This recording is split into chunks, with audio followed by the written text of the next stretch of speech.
Hi everyone. Hello. Sorry to cut off the conversations. 2 o'clock though, and I know there's snow coming. I think so. We're gonna get going.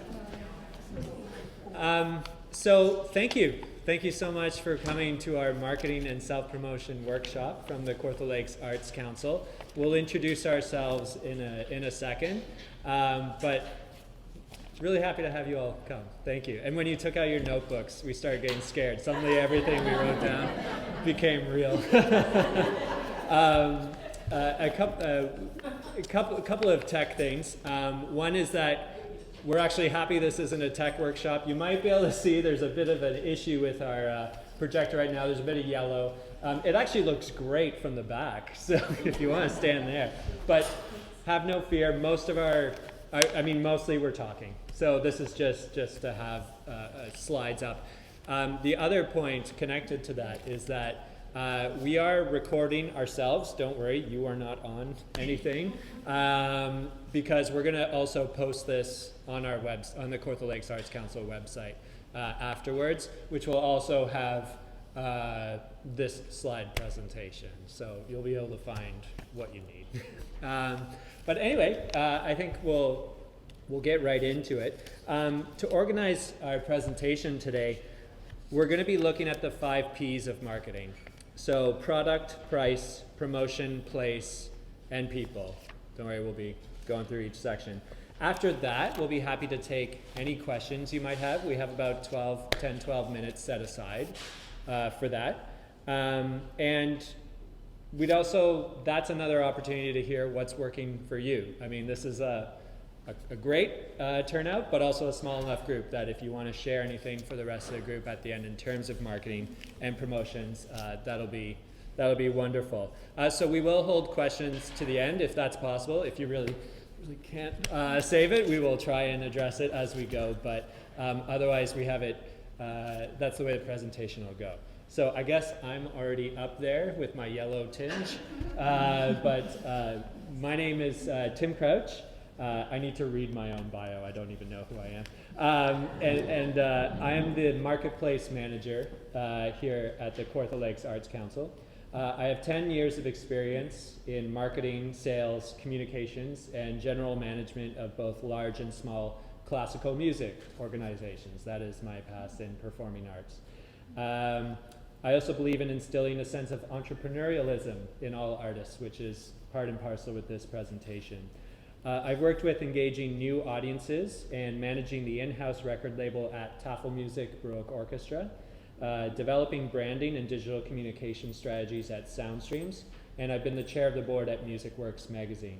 I've also chaired the classical nominations committee for the Juno Awards, and I'm still a member on that committee, as well as the digital committee at Orchestras Canada. And in addition to Kawartha Lakes Arts Council, or KLAC, I'm currently a director at the Arts Firm, which is a maritime-based arts consulting agency, so working with groups around. And I'm a flute player, so that's what I went to school for and played in high school, and I'm from Fenelon Falls, and my parents are still there, and currently I'm in Scarborough, so it was a nice drive up. I'll pass over to you. He's a tough act to follow, but my name is Chantal Rowland. I'm the digital media specialist for KLAC. I've been working in the digital marketing field since 2019. Before KLAC, I worked at a home services company where I created digital marketing campaigns, managed their social media channels, and created advertising collateral, and I oversaw performance in all digital marketing. I spend my free time brushing up on current trends and best practices in digital marketing, as well as enjoying living in the Kawartha Lakes. And we just found out we like Disney. Yes, that's true, yes. So, Big yeah. Disney fan. All right, so I think we're still actually on. sorry about that. That's okay. KLAC promotes awareness and appreciation of arts and culture in Kawartha Lakes. We are committed to a diverse approach to creative expression in all of its forms. We serve our community by advocating for a thriving creative sector, providing robust marketing opportunities for our members, and fostering professional development and training. We connect all stakeholders and investors in collaboration to discover and reveal our culture through the arts. And I should say, I mentioned I'm the marketplace manager. I've spoken with many of you online. but I just wanted to speak a little bit about the marketplace. So the marketplace is an online shop that was set up during the pandemic by KLAC as a way of continuing to engage with members and the general public and provide an outlet for artists to promote their work. We're very happy to have seen the submissions grow substantially over the past year, which is fantastic and very exciting. So thank you for that, and hope you get a chance to check it out if you haven't put up products there yet. And we'll talk about it, it'll come up in the presentation a little bit later. So one of the challenges of taking this 5 Ps approach for this presentation is that they're generally geared towards everyday products. Like, it's a very classic marketing tool, these 5 Ps, like shoes or TVs. But in our experience, art can still, and artists of any medium can still learn from this approach. Because in the end, you're still looking for an audience that can appreciate what you do and purchase what you do. So without further ado, I think we're going to go into the first P, product. So what we mean by that is the appearance, quality, and packaging of the product. In the case here, lest you get really angry at us, we're not going to talk about appearance or quality of what you do. That is obviously, these are factors that you, of course, are in control of and understand the value of on their own. More so, we want to focus on the packaging, and as marketers, that's kind of what we can talk to and speak to a bit more. And it's something that Chantal and I try and support through the marketplace as an example. But first, let's talk about showing your art in the best light, maybe literally in the best light, but I'll pass it over to Chantal. All right, so some of you might be familiar with this tool, Canva. It's an online program. Allows you to create any marketing material you need. As you can see, it kind of lists the templates, the various templates you can use there. Those are just a few. It's endless. The finished products look like they were created by a graphic designer, and you don't need any of the skills required to do that. Everything's very user-friendly. Canva includes a free tier and a paid tier, so it gives access to people who don't need to pay for it. You can still use it for free, and then there's the paid tier where you get premium features. There are limitations when using the free tier, such as you can't get access to all the same graphics and images, but the basics can get you by. And if you upgrade to the paid version, you can use every feature, no limits. You can resize images. So if you were to create a marketing flyer, you can then resize it to fit social media as well. There are some great features. First, the existing templates are designed in the correct size you need for whatever you're creating it for. So for example, some of you may have found with Instagram, you need to have a square image, the 1080 by 1080 size. So if you don't create it in that size, it then gets cut off when you post it. So Canva gives you the template you would choose. You can see on the side there, it says Instagram post. You would choose that, and it gives you that size image, and everything you create stays inside that. Can I ask a question? Yeah. What do you mean 1080 by 1080? Oh, sorry, pixels. So yeah, sorry. I'm used to using it, so I'm familiar with it. But yeah, so the 1080 by 1080 pixels. All social media programs give you a specific size ratio, and if you look it up, Google it, it'll tell you what size ratio you need. 1080 by 1080 pixels is what Instagram requires. Can I say something real quick too? Yeah. I meant to say this at the top as well. Because we have so much to go through, we're going to be like flying through these things, so taking notes and everything. What we are interested in hearing at the end, what you'd like to learn more about and how to do. So if something is like, okay, forget about it, please do let us know, because we're planning on doing some more online workshops like this and in-person workshops to dive a bit more. We didn't know, so this is a general overview and the first of its kind. So just letting you know, don't worry. Another benefit, as I said before, it's very easy to use. Any beginner can open it up and very quickly create something. It's very user-friendly, simple tools, intuitive design. You can also get access to free stock photos. So I don't know if you've noticed, some people will post just a random stock photo to go with whatever they're talking about. These a lot of times cost money, but Canva allows you access to some free ones, or if you pay for the paid tier, you get access to all the stock photos they have in their library.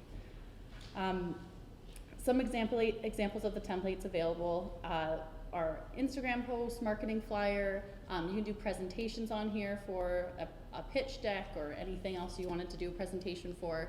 Really, the options are endless.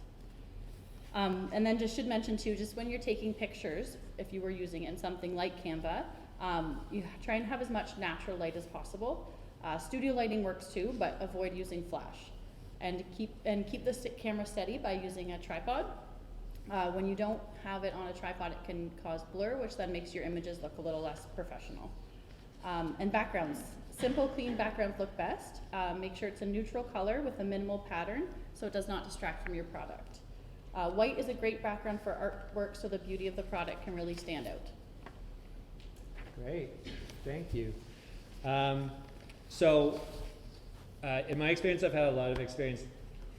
Say experience twice. I've had a lot of experience doing write-ups for products, specifically, again, for me being in the performing arts, for concerts. Usually, the way my job would work, I'd get a grand idea from one of the artists, very, very high-end, very, this is what we're trying to do, and I had to then take it down to its roots to make it understandable and palatable for a general audience to then buy tickets. So through my experience, these 3 points are what I find most effective. So the basics, it's funny how easy we forget the basics when we start going into a write-up for something and we get very creative. But in the end, you can't forget the size of something, the price, when and where something is happening, if it's an event. You just laugh at how many times those details are not included on write-ups. So it's always good to remember that. Keep write-ups simple. We get trapped into writing very flowery things, being creative, myself included, and very long run-on sentences and everything. But often simple works best. I find people want to know the basics and then they can make a decision. But that being said, the last point of sharing enthusiasm, if you are excited by what you've done, then it's okay to have some creative, verbiage in there, because others will too. So it's just finding that balance between them that I would say. Another way to think about this is just love and passion, of your own love and passion for your art. If this is clear in the language, then it'll come across, and that's the best way to start gathering fans. So those are just a few things about the write-up and covering how to make it look. So we are moving ahead to price. Now price, this can get very complicated. So we try to distill it down to some of the key factors to take into when coming up with price. This is just a question we've gotten a lot of in the marketplace, and especially for people who are new to the scene, like how much do I put this for? So we'll just touch on a few points, and then maybe we'll get some feedback from you in this section before we go ahead. So of course here we're mainly talking about determining your selling price and making sure you've thought through various payment methods as well, which Chantal will talk about, that work best for you and the potential buyer. So some factors to determine price can include target audience.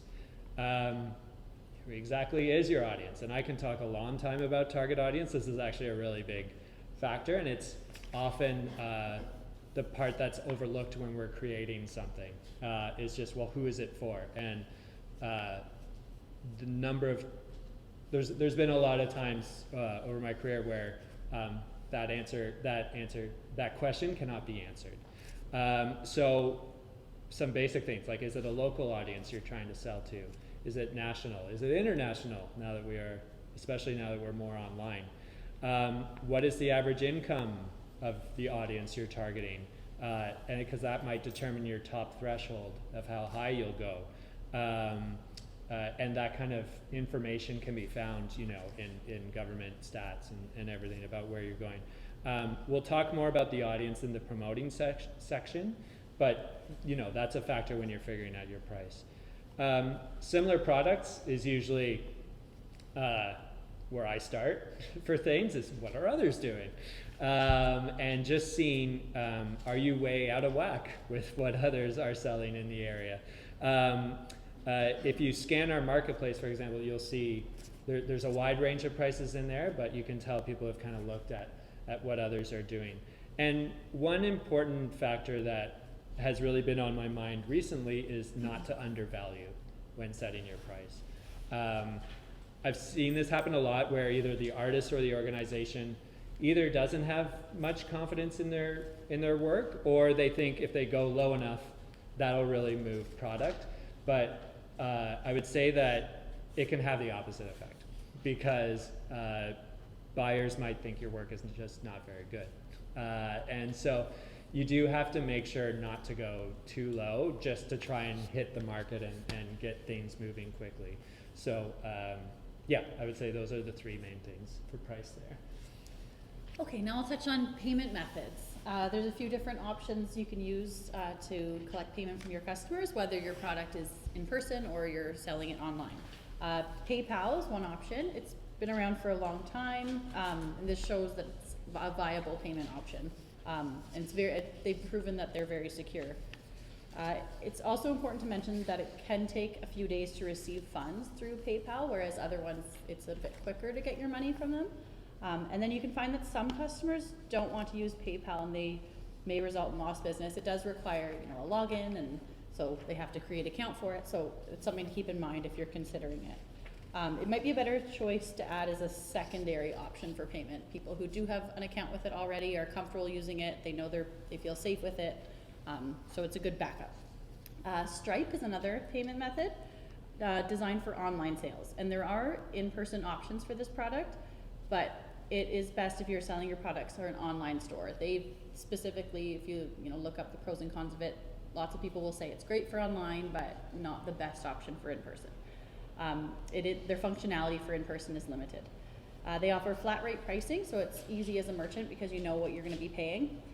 They have great customer service, and you don't want to be spending time troubleshooting the issues you're experiencing. You can just have them to reach out to and get some quick answers. Another option is Square. I'm sure a lot of you are familiar with that. It's a little square thing that you can have in your store or your gallery or wherever you're selling your product. They can use online and in person though. They offer a quick turnaround on receiving payment. Usually receive it within the next business day. And it is simple to sign up for, very quick to get started. It offers a flat rate transaction fee as well and no monthly fees. With all of these payment options, you're allowing a third party to handle taking credit card information. That's a security thing to think about as well. Having to take that information personally, you're then on the hook for keeping it secure and making sure you have all the necessary security features. You don't want to be dealing with anybody's credit card information getting out. And it may be a level of security that you're not equipped to offer as well. If the information is not secured properly, you can expose yourself to legal issues that are going to be expensive and affect customers wanting to buy your product again. And if I could just ask you guys how you all determine price for your products. Yeah, so therefore, we thought we'd take a pause here and just, no, it's okay, you're doing good. Yeah, just take a pause here because we're curious. We just laid out a whole bunch of things. Thank you, Paul. We'll get to it in a sec. Of just what other factors are there that we may have missed? Because this is a tricky one, price. So, Paul, thank you. Okay, one of the things that's not mentioned there is your studio cost. Right. What is the space that you use that we actually have a store? A lot of people have a rented space or they have a space in their room or in their home, but that has hydro and heat and your phone line and your other things that count into as part of your cost. Right. And then there's the cost of materials that go into the product. If you're doing a bronze and it's going to cost you $3,000 to have a cast, you have to really factor that in there. Yeah, for sure. So material cost, time, I don't know. And then your time, and then you don't want to get paid McDonald's fees. You want to actually get money. Yeah. So there's a lot to it. Yeah, for sure. Anyone else have anything to add? I was going to say, you talked about not pricing it too low, but the other thing to think about is not pricing it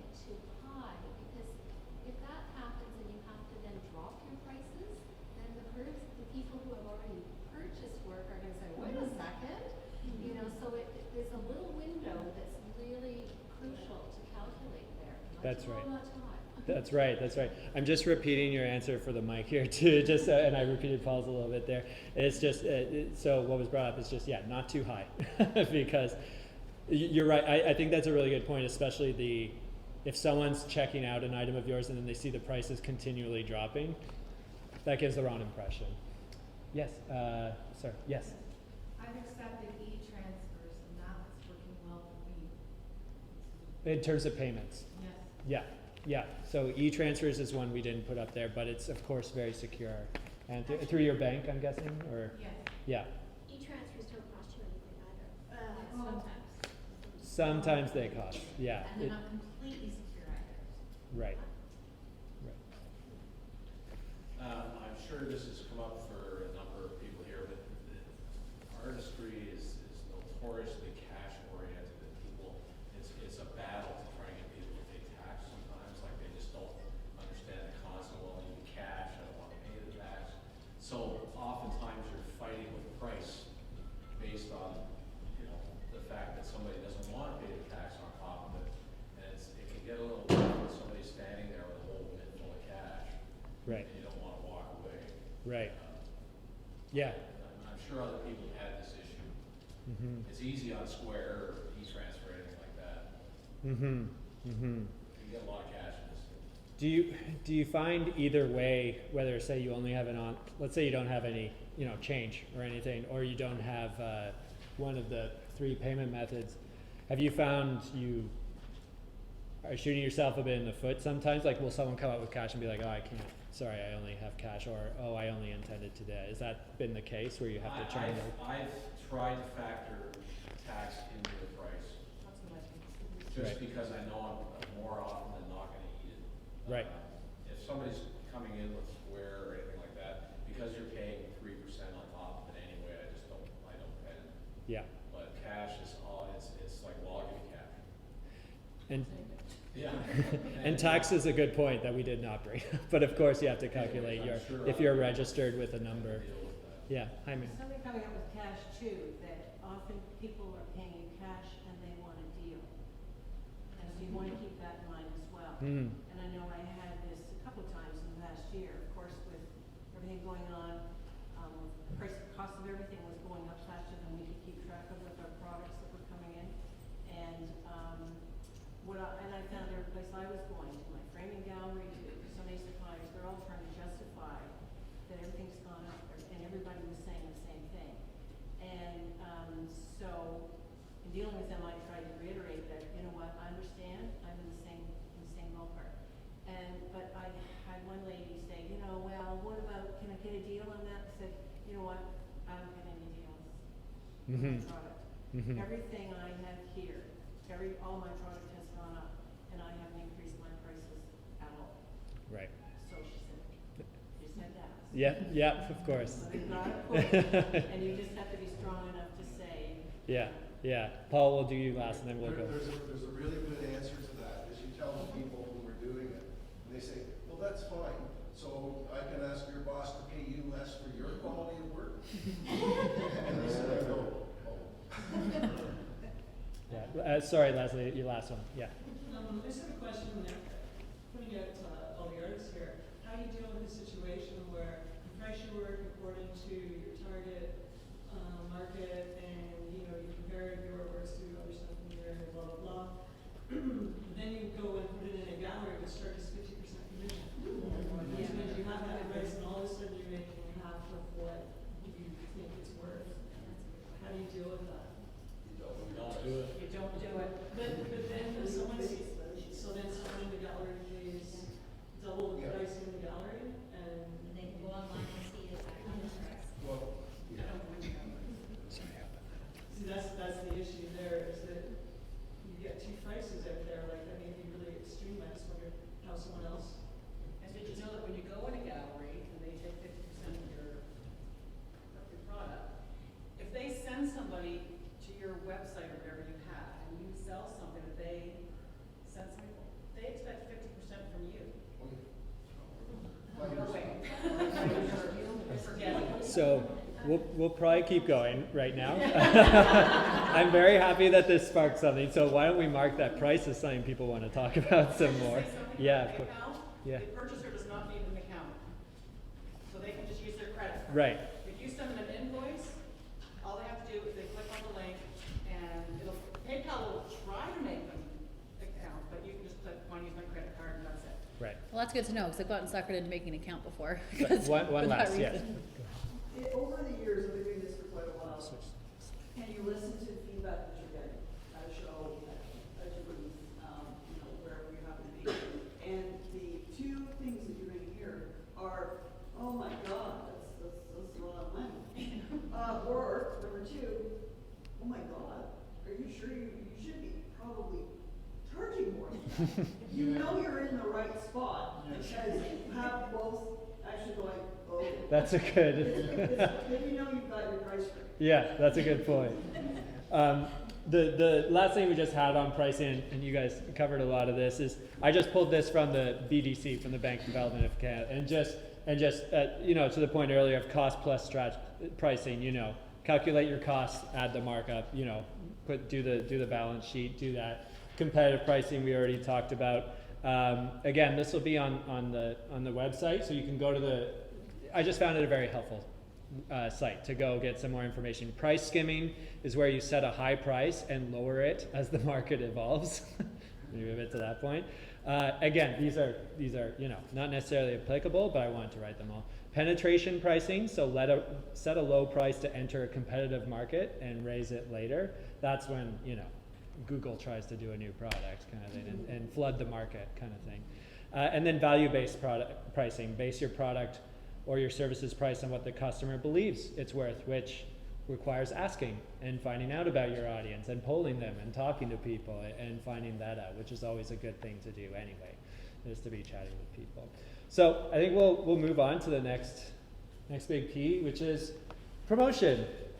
Probably our biggest section because we know a little bit about this, but happy to learn more in conversation. So here we're talking about all the elements that encompass this, and well, I shouldn't say all the elements, some of the elements that we want to talk about today.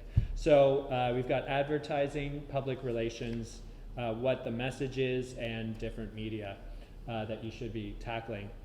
So first we'll start with public relations, and I'll just ask the question, do you have a list of local media that you have personally that tracked of? I wish I could say there's an easy way of building this list. It's usually just plain research and finding out who exists and who's out there. Take a look at all the various newspapers, blogs, our big radio stations, TV stations, podcasts that exist in the area or beyond, depending on who you want to reach. And then this is how I started. I just faked my way into marketing, I'll be honest. I was a flute player and said, sure, I can do this. And I just started listing them in an Excel file and with the name and the email and everything. So again, I'm sorry about the projector. I just wanted to show a good sample press release that just went out. It happens to be with my old stomping grounds at Taffel Music. But headlines at the top, always a nice image, way too hard to see, but put the city and the date, and then you just start going into a first paragraph that just gives all the details, because people who do media, no matter where they are, Toronto, Lindsay, anywhere, they're just very busy, and they get a lot of emails, and so you want to capture them right away, and that gets into what is your hook. What is going to interest them, and that often involves the person. You might want to get to know them, and it also involves what is the story behind what you're trying to sell, and that's often the emotional connection is what you're looking for. So that requires some creativity as well. I would say some other best practices if you are sending out a media release, and this is new to you. Send it out to one big list at once, but BCC them in your email. Do not include all of the names. They just don't like to see that it's going to everyone. They want to feel a little special. So you just send it to yourself and BCC all of the media names on it. Earlier in the week is better. generally for media, and in the morning. I am sending one out tomorrow morning at 8 a.m. for the Toronto Bach Festival, and that's probably going to get more attention than for sure Friday. So just time out your media releases a bit more like that. And be sure to follow up. Generally what I find is I send out a mass release to the full list. Something like this, there's no personal connection. And then 2 weeks later, generally, if it's timed out enough in advance, is when I'll do a personal follow-up with the ones I think are really good targets and say, hey, I sent this, how are you doing? I'd love to chat some more. Is there a potential of this? So that's kind of, I hope that's helpful in terms of media and getting activation there. And speaking of media, we're gonna go to the social kind. So the social media channel that's right for you depends on many things. Where your audience is, the type of product, and how often you want to post. So you'll see I wrote a few of them there: Facebook, Instagram, Pinterest, TikTok. Those are kind of the most common used. There's lots more out there, but that's a good starting point. TikTok is popular among the younger generation typically. So you want to think about what your audience is. If your products are directed at people in, say, the 50+ age range, that's probably not where you want to be spending your time. Build your audience on 1 or 2 channels first to start off with, and then you can branch out from there once you've gained some traction. It is time consuming, so you want to plan that carefully. And you don't want to spread yourself too thin either. This will also help you to avoid burnout. It's, like I said, time consuming, so you don't want to be spending hours every day posting on all the different channels. You want to do what's going to make the most impact to your business. Facebook is a staple for most businesses. I know personally for me, if I'm looking at a new company or person that I'm going to buy something from, the first thing I'll do is look at their Facebook page, see what they've got out there. It includes all your important business information, and it could even be used for a stand-in for a website, depending on your business. And seeing as we're talking to artists, which is a visual product, Instagram is important. Posting pictures of your work, your process, and even your workspace, all great ideas to keep your audience engaged. They get to know you, get to see what you're doing, and it builds a connection there. Plus, this is easy to do since you can work and gather content at the same time. Take a video of yourself painting or creating whatever it is that you're selling.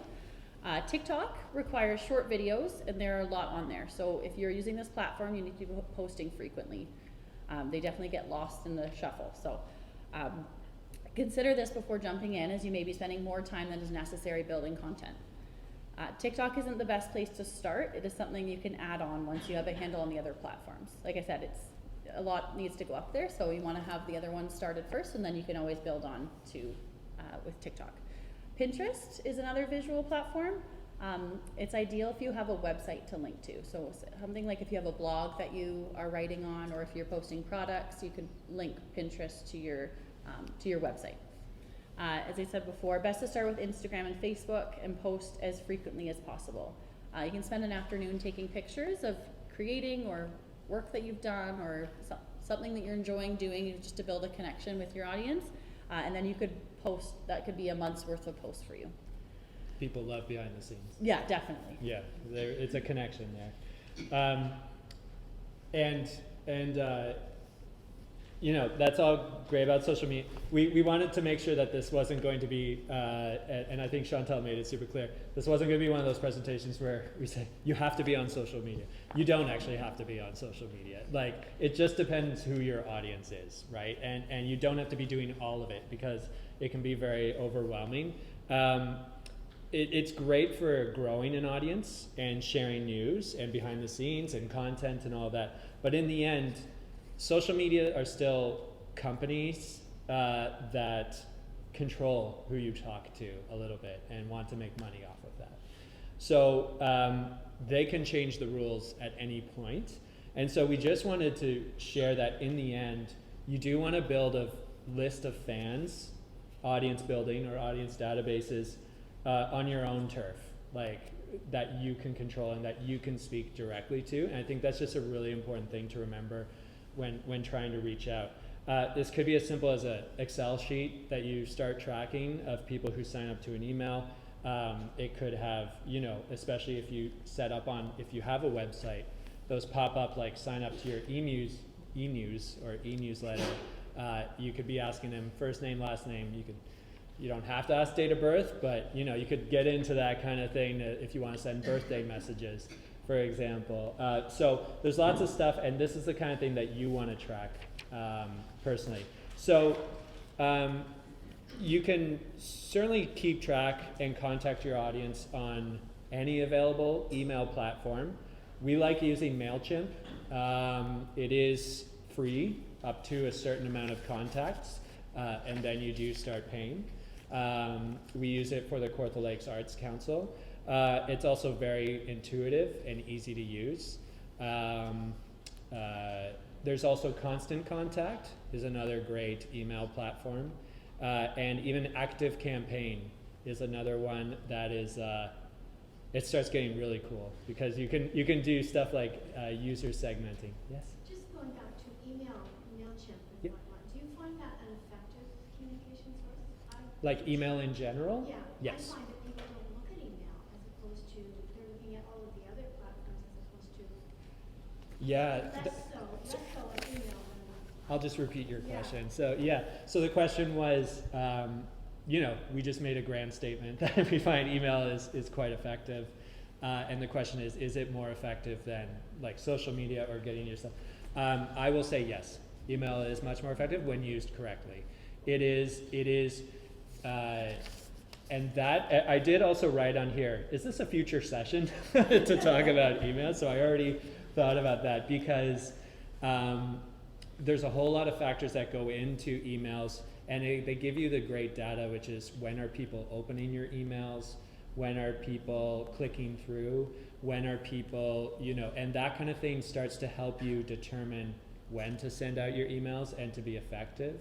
There's also, of course, copy you have to put into it that is more, but I don't, this is my 2 cents. I'm happy to hear yours, Chantel, but I find with the groups I'm working with, social media is like a, I'm not going to use a bad term, it's like a spaghetti at the wall. You're throwing everything there. Email is like a laser.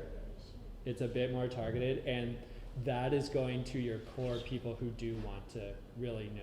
Like that's who you want to get to. But that's what I've seen. I do have something to add on that too as well. A helpful thing if you're using one of these email campaign software is that there's analytics built in, so you can see, you know, 50% are opening or 60% are opening when they're opening.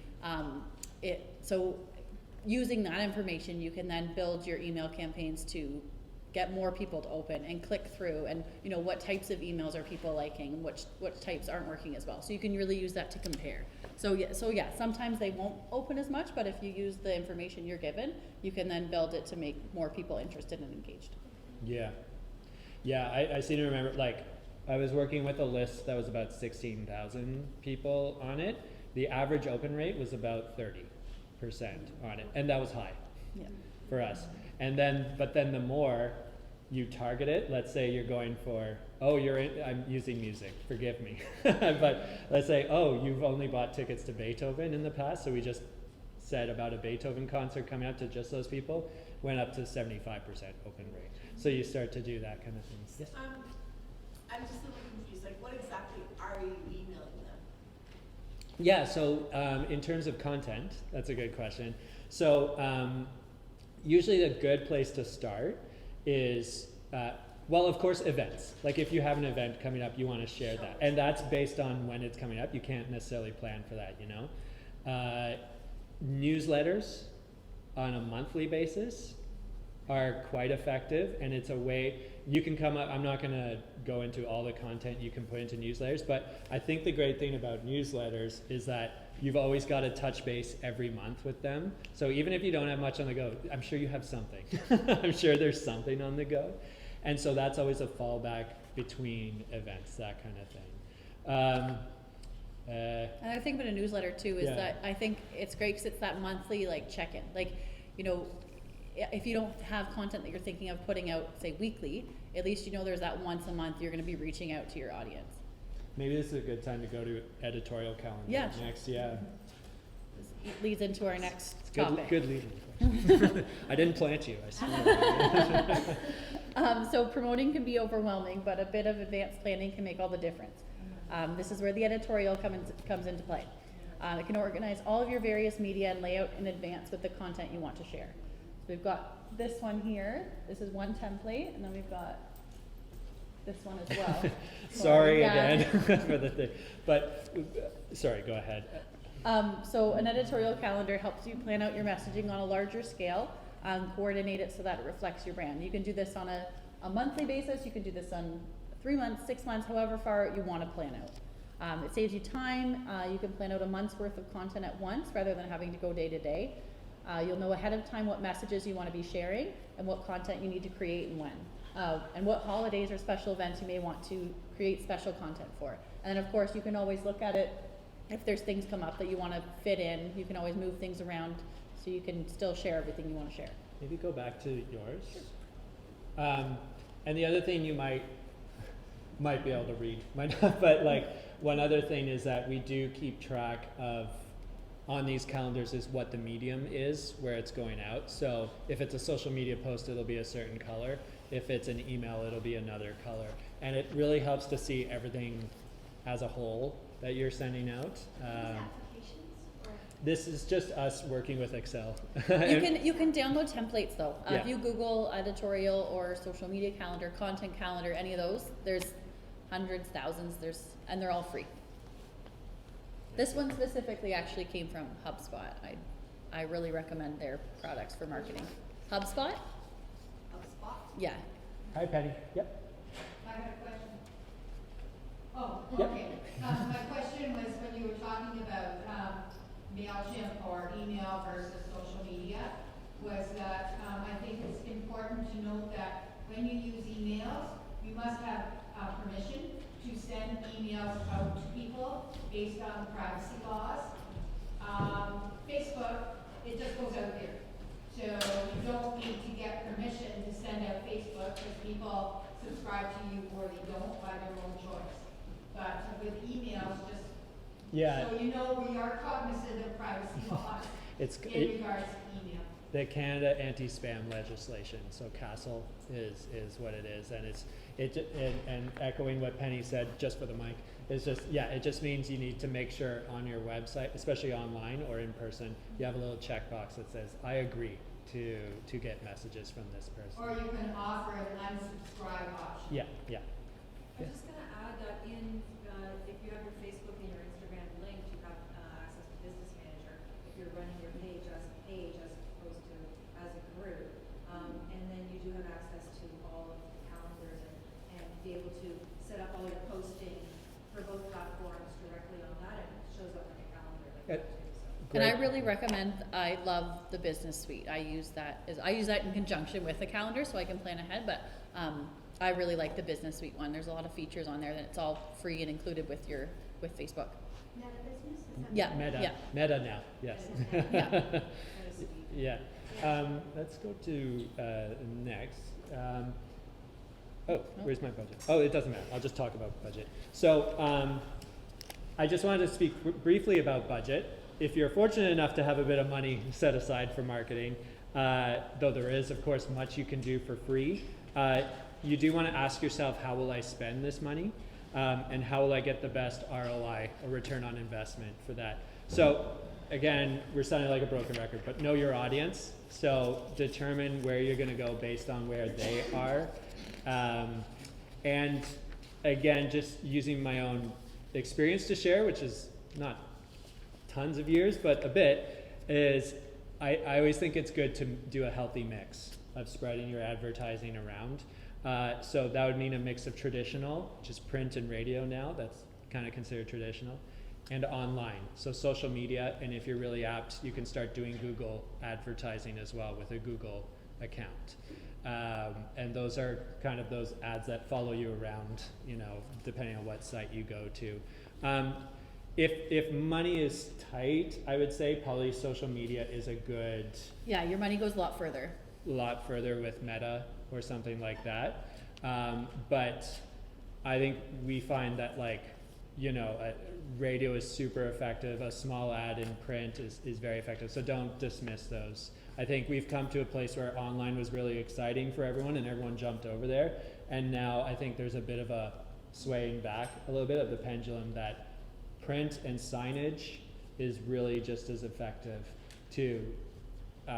for eyeballs. It sticks with you a bit more than online.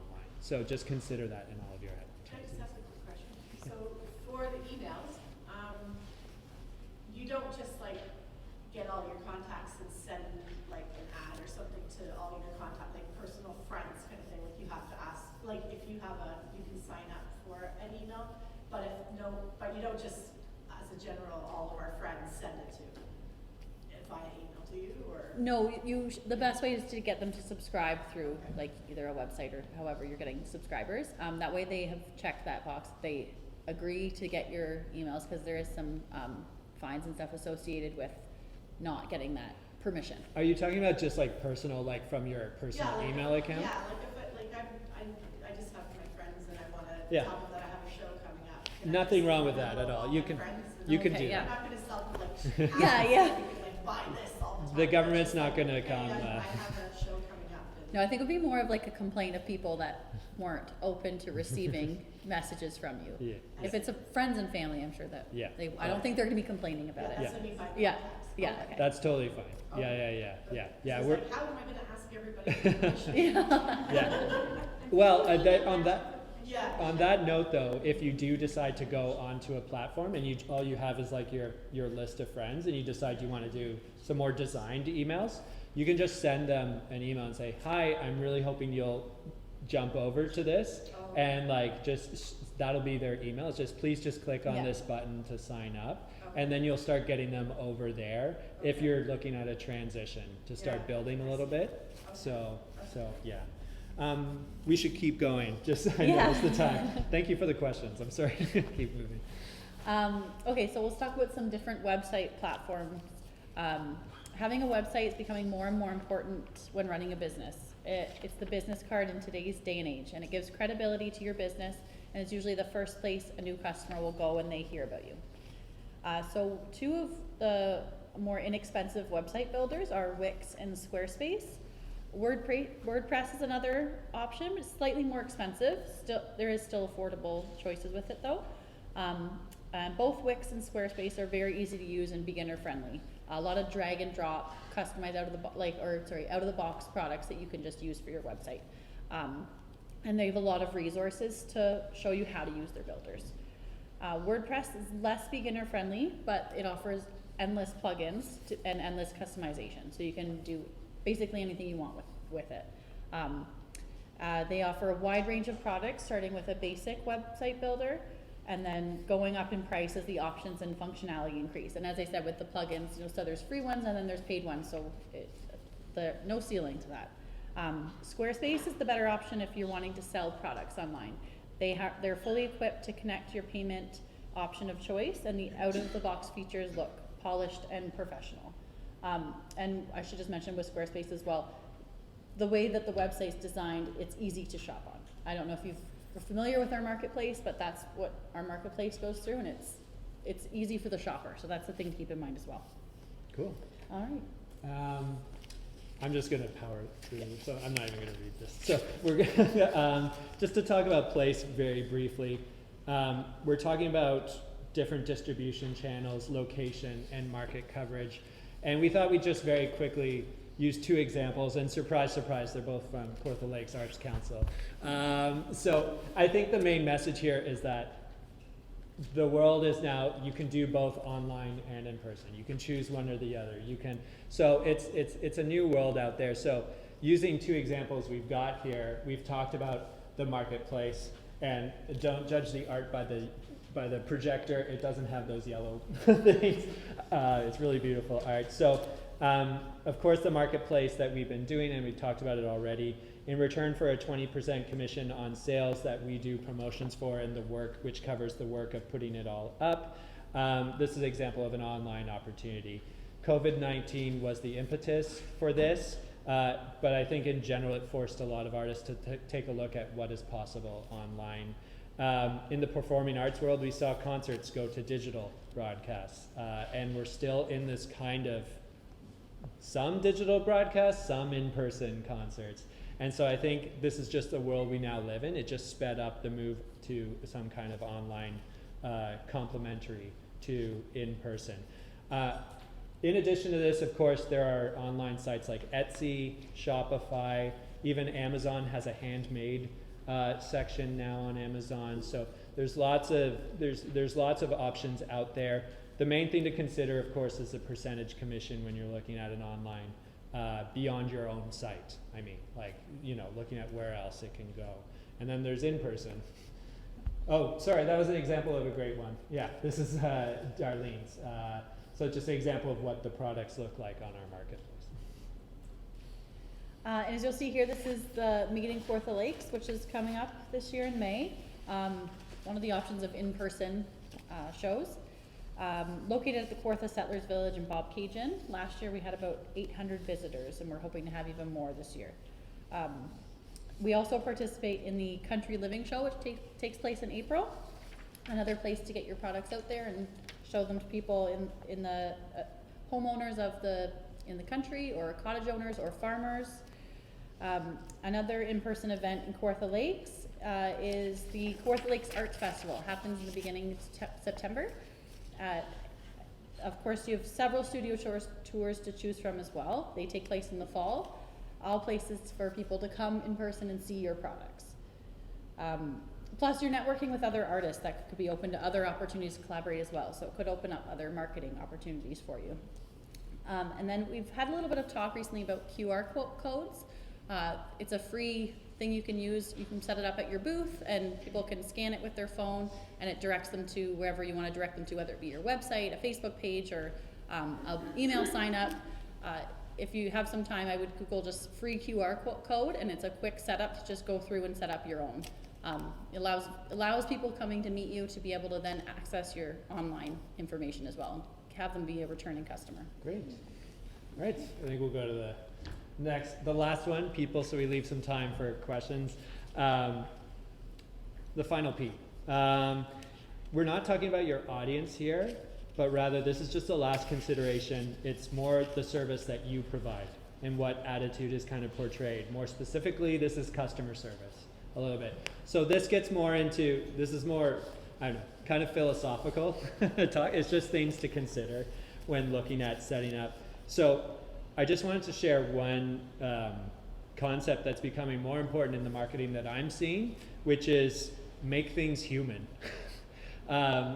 There's so many AI robots out there, and there's kind of a blowback now, or as big global brands are kind of out there, and I know I'm talking very generally, but there's been a bit of a mini revolution in terms of what buyers are attracted to and ultimately what they purchase.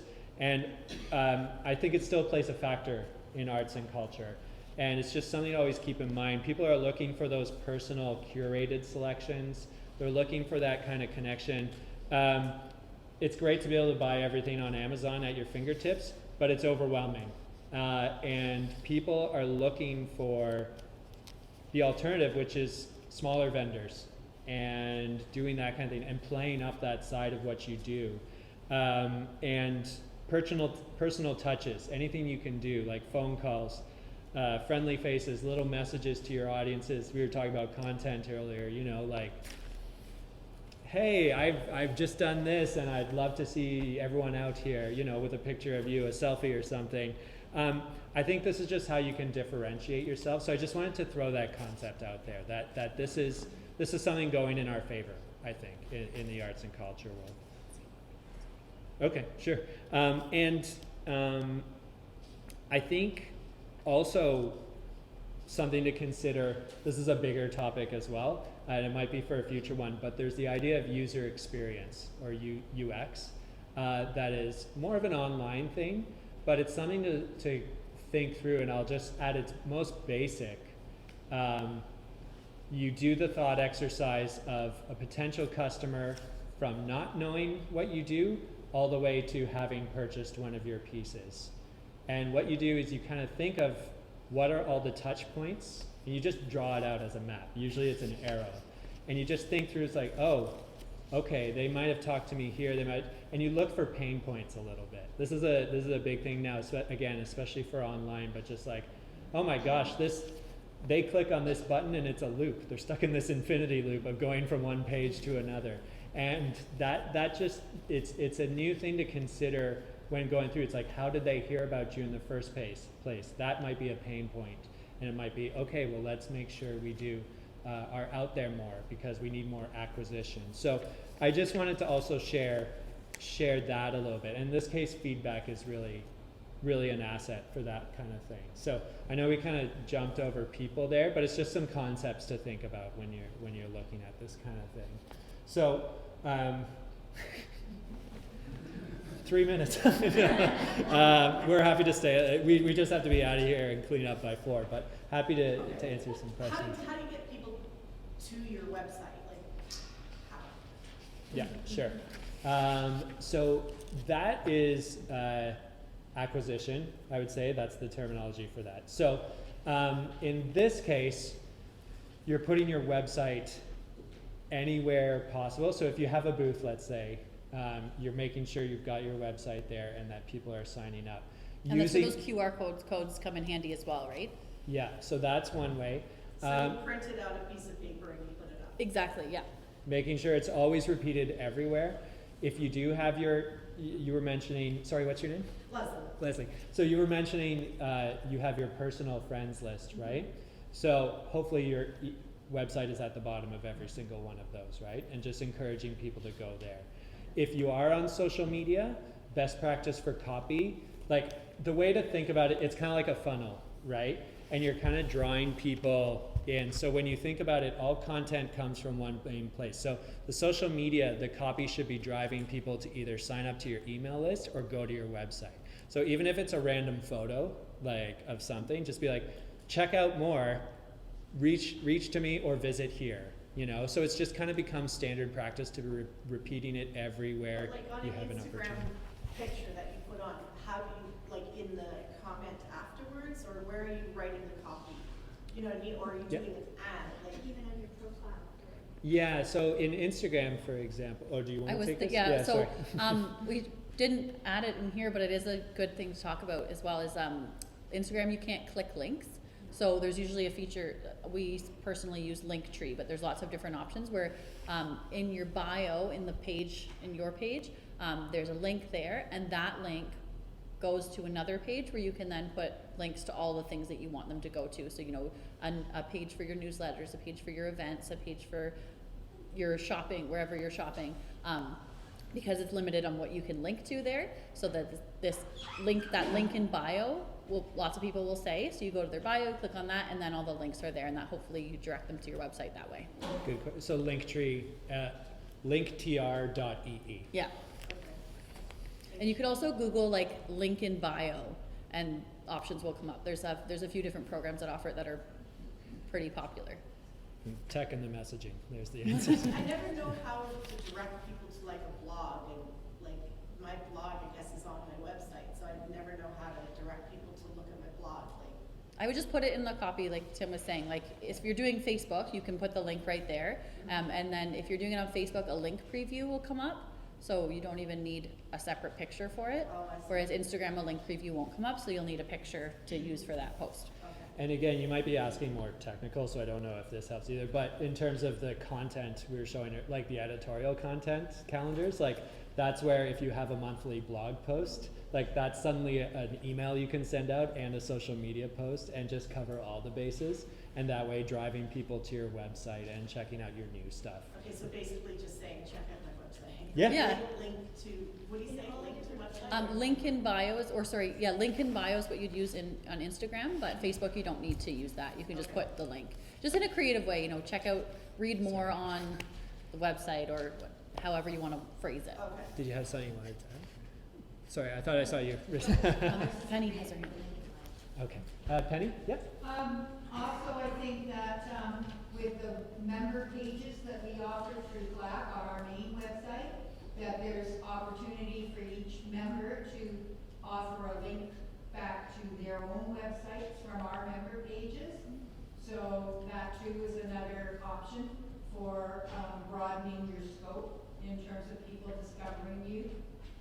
It's a good concept that we didn't even really touch on, but yeah. So search engine optimization, SEO, is where you can basically Google and those big search engines tracks how often you're appearing and where, and it ranks you based on, for example, let's say you got on a popular blog, as an example, online and said, so-and-so's work is now up. That ranks you higher because you've been like included in a verified blog post. So the only way to cover this is a mixture of everything we talked about, but also just making sure you have links going from one place to another, going like just everywhere, just making sure you're covered. It's a whole other topic that we don't have time to get into right now, but we'd be happy to in the future. Marcus? Going back to social media platform, what would you say about Twitter? Twitter's great for like information. No, I do agree. Okay. It's great for information. Like, you know, if you worked in a store and you were sharing like, you know, we don't have phones today. I think it's good for that purpose, but to advertise yourself, I don't know that it has much of a place for this. Before or after Elon Musk got through with it? But even before. Yeah. And you know what, if you're a thought leader, Yeah. sharing lots of things about art and kind of that type of thing, and you have lots to talk about beyond your product, Twitter can be effective because it's sharing something, and that's what people follow. Beyond that, it's not an advertising tool that we use necessarily. Marielle? I just want to pass on, I have a very good friend who sells a tremendous amount of art, like 50 plus pieces of artwork that are $400 and up per year. And last year, 75, and she's in 4 galleries, 75% of her sales were through Facebook. Right. So it's still, rumors of Facebook's demise have been greatly exaggerated. It is still going strong, and it is still an all-in-one tool. So, yes? I got a bit of a silly question. When Not- you're selling in person and you got a lot of interest and people, but you got very nice products and they walk away, and should you be asking questions like, is the price too high or anything like Oh. that? I'll open it up to the group if there are thoughts on that. So the question was, should you be getting customer feedback Yeah. in the moment, in-person booths? Is that the right time? That can come back and bite you. Yeah, I think yes. Because the people don't understand the whole concept of handmade as a value and painted and sculpted, whatever it is. And if you go and question that, we've had people come in and they say, what's the price of that? And they go, oh, that's outrageous. And, well, that's what it is. You know, I have a job, this is what I do, I've been doing it for 50 years, so it has a value. You can justify it that way. But the other thing that for some of the people, they just don't get it.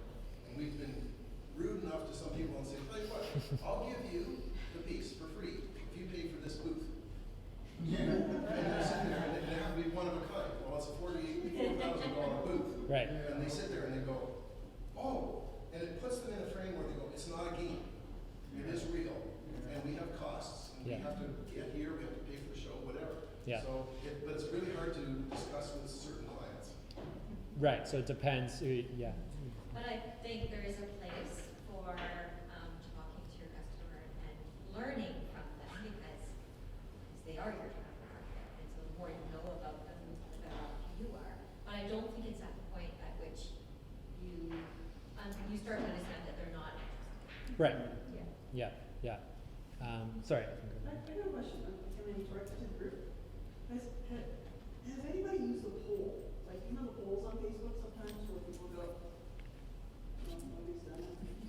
I haven't done it. I noticed it popped up in the feed a couple of times with other artists. And they said, would you like to see more like this? You know, when you think about these things, you know, would you go to an outdoor show? Just random stuff. And you're going to go, I wonder if it, I've done some of that. I haven't used the poll feature, but I've done polls, I've done questions, I've done giving feedback. And sometimes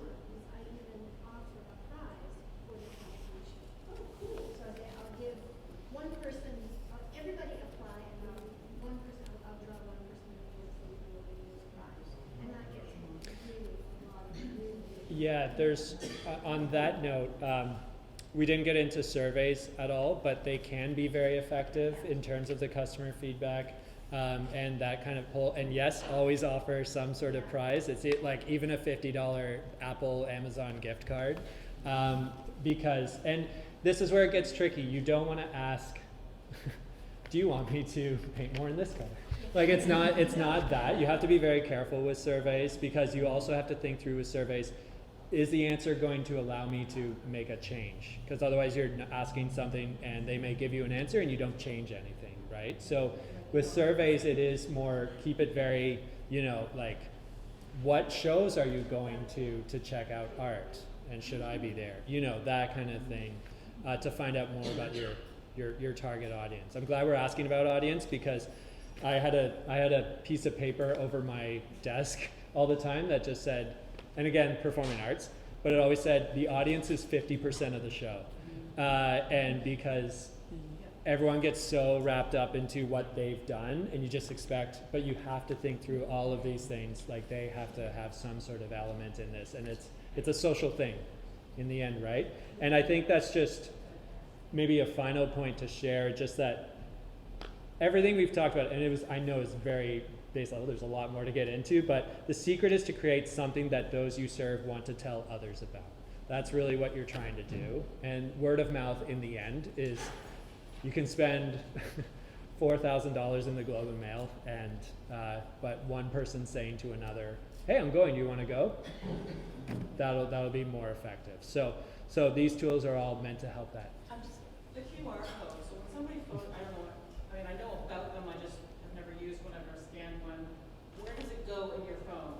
Okay, so when you have your phone in front of the QR code, you open up your camera, and you don't even have to press anything. You just put it up to it, and a little pop-up will come, and you click on that, and that opens up whatever page they're wanting to direct you to. So they need data, so you need to have that, like it's taking you away. So it's not being saved in their phone? No. It's just a one-time deal? Exactly, yeah. Just a scan. I have a question. I think other people will. I find this very stressful because I'm an artist and I just want to take photos, and I find all of this. That's why I'm asking so many questions. Oh, sorry, we're almost wrapped up. I just find this really stressful doing this. So, who can, if I wanted to hire someone Yeah. to do this for me, Yeah. who would I be hiring to do this for me? Yeah, you What do can, they call it? maybe we can go to the Manager last, or- I think if you email us, we can probably get you in touch. Yeah, I'll definitely, just, yeah. I'll just say that it's hard to, Kawartha Lakes Arts Council at gmail.com. So there are people who do this kind of thing. Definitely, for us. yeah. Do you guys do this? A little bit, Can we Yeah. hire you guys? potentially. Bad. May I introduce Walter Trappel, professional photographer? He's photographing our work for our studio for 40 years. I was gonna say, anyway. Well, you're not old. Thank you. And yes, Walter. He's in Omimi. Nice to meet you. So we're going to, I know it's live in here, but we're going to wrap up. We just wanted to thank you again for coming. It was a lot of topics. Like we said, we'd like to do more of these, so also email us if there's one you want to dive into some more, because we want feedback. Like the Arts Council is meant to serve members and Especially like artists. this needs to be half a day at least. Yeah. With breakout session and all of that. Yeah, we'd love to look into that Yeah. for sure. This was a start, and It's a lot, yeah.